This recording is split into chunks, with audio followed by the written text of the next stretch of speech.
or dusty, anything ragged or rotten or rusty. Yes, I love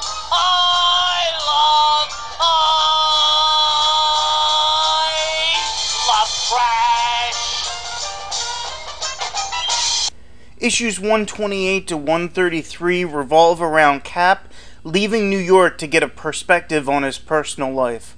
While I'm in the firm belief that running away from your problems solves nothing, I'm willing to give Cap a little rope and play along under the impression it's more of a holiday than a permanent departure. The first two issues deal with bite-sized single-issue plots, but things really pick up in 130 when the Hood, not the current Hood in the Marvel Universe, aims to strike at Cap.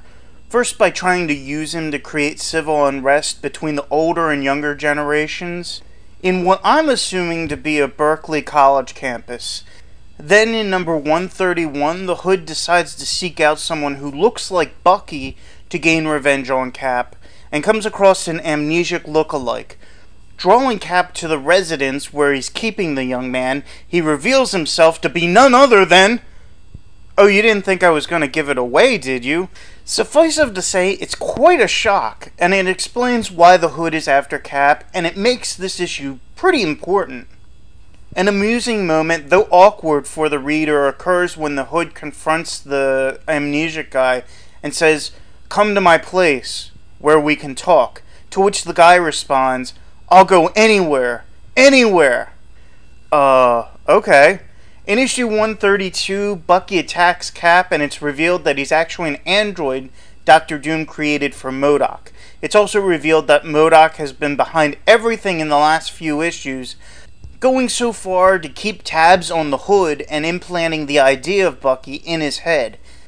Android Bucky can't bring himself to kill Cap, though, due to Doom building it too much like Bucky, and self-destructs instead. My question is, how did Doom obtain Bucky's memories to include in the android? We finally end the story with Cap returning to New York, specifically Harlem, to look up Falcon, who he decides to partner up with. Angered over his android Bucky failing to kill Cap, MODOK creates a clay creature called the Bulldozer. He sends his creation to Harlem to knock down the slums, thus gaining the ill praise of the local residents while also gaining the attention of Cap and Falcon, who try to stop him amid the boos of the community. Cap and Falcon manage to cleverly use the Bulldozer against MODOK, who has now traveled to New York to experience Cap's failure and uncover his location. From there they make short work of the AIM soldiers, and MODOK is buried in his church headquarters when he loses control of his creation. Gene Colan continues his great run with some really impressive artwork.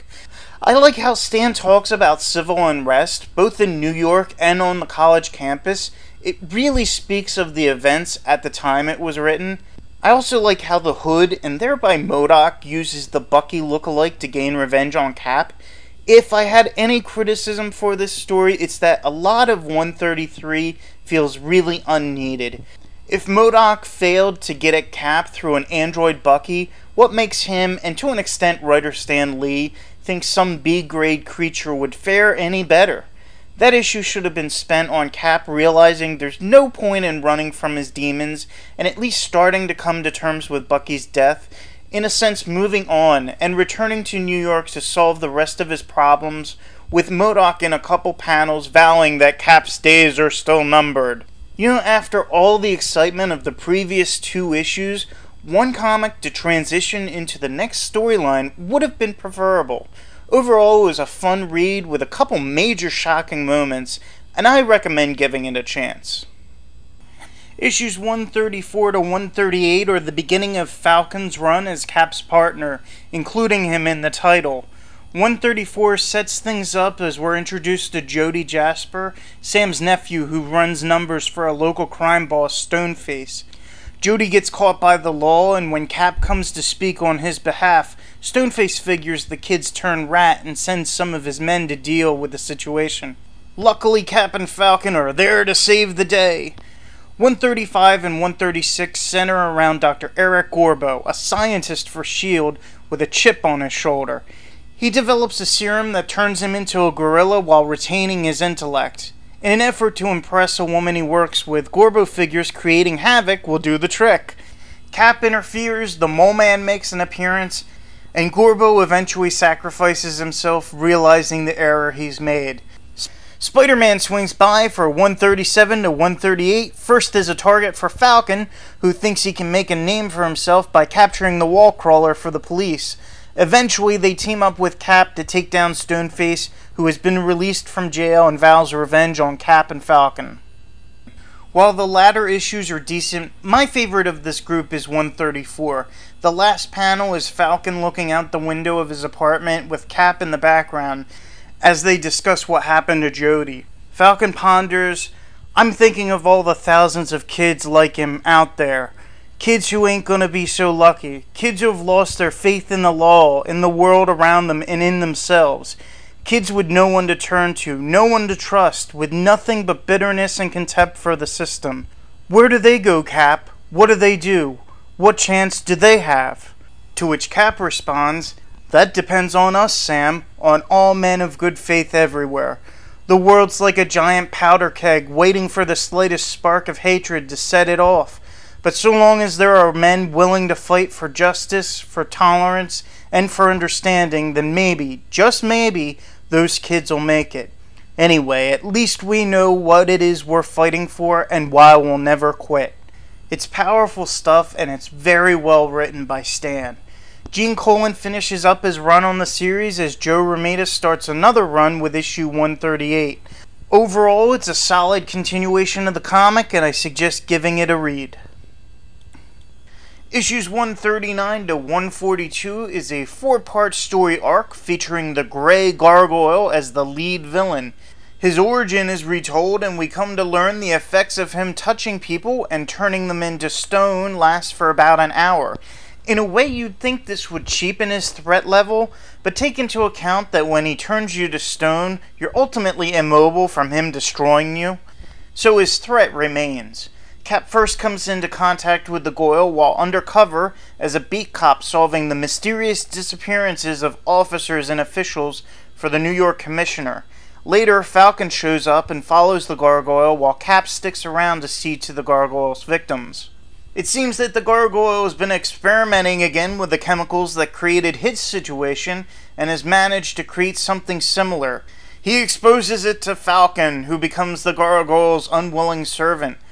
Meanwhile, Cap is hooked up with Nick Fury and Sharon Carter and found out what the Gargoyle's after. Element X, the most dangerous substance on the planet. Yeah, not the most original name for a MacGuffin, but considering this is Stan Lee, I'll let it go. The rest of this arc is the Gargoyle using Falcon to sneak aboard the S.H.I.E.L.D. helicarrier, using the helicarrier to travel to the lab where Element X is being experimented on, and Cap trying to stop him and save the day. The plot starts off pretty weak. Just what is Gargoyle's motivation for turning the officers and officials to stone? I can't see the connection between that and obtaining Element X. It might have been to lure a superhero out for him to use the serum on, but it's not explained, and if so, why not go the direct route and attack the hero instead? It kind of felt like Stan wanted to use the Gargoyle, but hadn't thought about his role until well into the story. Once the plot device Element X is introduced, though, it becomes an average but enjoyable adventure. I also like the way that Cap and company defeat and dispose of the Gargoyle. It makes perfect sense, and it was entertaining to see an actual plan set in motion than a conclusion made purely out of circumstance. There's also an intriguing backstory involving a mysterious woman entering Sam Wilson's life, and from the looks of things, she's either out to ruin it or cause Sam harm. John Romita continues his stunning art through this arc, and in 142, Stan takes a backseat editor position while Gary Friedrich takes over writing duties. There's a noticeable difference in the dialogue once Gary starts writing.